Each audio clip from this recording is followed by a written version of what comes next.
El numerito presenciado en el Palacio Nacional el domingo 11 de abril, donde el presidente llega y es recibido con todos los honores militares como si acabara de regresar de una guerra, en realidad regresó de una gira por el estado de Puebla, donde lo que más hizo fue desayunar un menudo o pancita o como lo quieran llamar.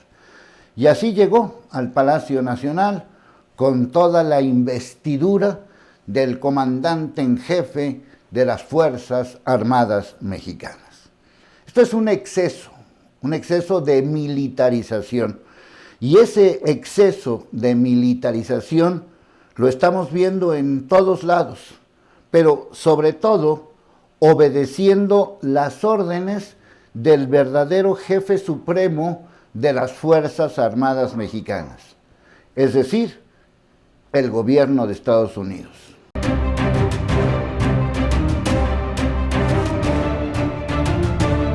Según esta funcionaria de la Casa Blanca del gobierno de Estados Unidos de Pepe Biden, 10,000 efectivos del ejército mexicano estarán resguardando la frontera. 10,000.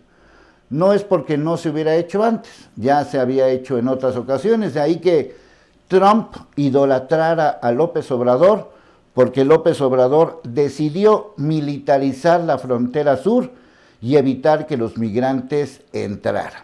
Y eso Trump siempre se lo agradeció. Y ahora con Biden, con Pepe Biden, pues la situación es exactamente igual, es decir, un acto de sumisión, el ejército mexicano bajo las órdenes de Estados Unidos. Quiero aclarar, antes de continuar con todo este asunto, que yo soy el primer periodista en este país, por lo menos, que en su momento cuestionó esas famosas caravanas migrantes, señalando que no eran ni por casualidad un grupo de personas que amanecieron un día con ganas de ir hacia los Estados Unidos. No, esas caravanas han sido manejadas o manipuladas por quién sabe quién. Y en su momento lo dije que con el permiso de Enrique Peña Nieto, entre sus últimos actos como presidente del país, no solamente les abrió las puertas, sino que hasta les dio condiciones que ni siquiera los mexicanos tenemos en esos asuntos. Es decir, les dio trabajo, les dio seguridad social, les dio muchísimas otras cosas que ni a los mexicanos se les da. Eso lo hizo Enrique Peña Nieto casi al finalizar su periodo presidencial. Pero pasemos con López Obrador, que desde un principio aceptó como corderito las órdenes de Donald Trump y ahora está aceptando como corderito las órdenes de Joe Biden, de Pepe Biden. Y sí, efectivamente hay que reforzar nuestras fronteras. No digo que no estoy en contra de eso, sino de obedecer las órdenes de Estados Unidos.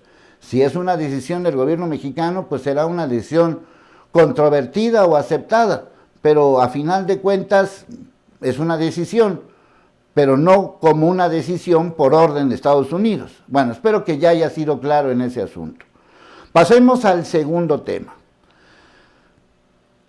El famoso apodo de Borolas a Felipe Calderón justamente surgió cuando López Obrador se burló de él porque se vistió de militar y el traje militar le quedó grande. No solamente grande por el tamaño, sino grande. O sea, cuando digo grande me refiero a todo. Y como le quedaron grandes las mangas, como ocurría con el famoso cómico Borolas, pues entonces de ahí vino el apodo de Borolas. Uno de los principales críticos de la militarización de este país había sido López Obrador. Por ahí circulan en las redes sociales muchísimos comentarios de él en su momento como candidato, como aspirante a la presidencia, etcétera, etcétera, criticando precisamente la militarización con Calderón. El que más lo ha criticado fui yo. De hecho, me vetaron en un programa de televisión a nivel nacional justamente por decir eso, meses después de que Felipe Calderón había sido ya presidente, había sido nombrado presidente, y fui el que criticó la militarización de México, que en ese momento todo el mundo la alababa. Pero bueno, a lo que quiero llegar es a esto. No solamente es el tema del recibimiento como si acabara de venir de una guerra cuando era una simple e inútil gira de las que hace el fin de semana. No solamente es que las grandes obras estén en manos de los militares. Hay un tema fundamental en todo esto. No ha servido para nada la militarización. La militarización en México con 100,000 efectivos de la Guardia Nacional no ha reducido sustancialmente los homicidios dolosos, los feminicidios, los secuestros, etcétera, etcétera, etcétera. No ha servido de nada. Dar apoyo a los jóvenes construyendo el futuro para inhibirlos a que no entren al grupo de la violencia, lo cual desde un principio dije que es como criminalizar la pobreza, es decir, los pobres no se convierten en violentos porque sean pobres. Eso es otra. Si no tuviéramos 60 millones de violentos. La pobreza no es justificación de entrar al terreno violento. Es simple y sencillamente que muchos jóvenes pues son captados por este tipo de grupos. Y el darles dinero a los llamados ninis, porque ni estudiaban ni trabajaban, pues no ha servido para un demonio. Es decir, yo no estoy en contra de la militarización en todos los sentidos, porque he vivido de cerca las atrocidades que han cometido los militares en este país contra la población desde el 68 para acá. El problema no es ese, no, la controversia no es esta ceremonia ridícula con la que recibieron al presidente. El tema no es ni siquiera que hagan obras, el tema ni siquiera es que haya 10,000 efectivos cuidando los intereses de Estados Unidos cuando en México no hay 10,000 efectivos para cuidar los intereses de los mexicanos. El tema es la obediencia a Estados Unidos, número uno. El tema es que la militarización, como lo dije en 2007 y me costó ese veto en la televisión nacional, no ha servido a nadie. A nadie.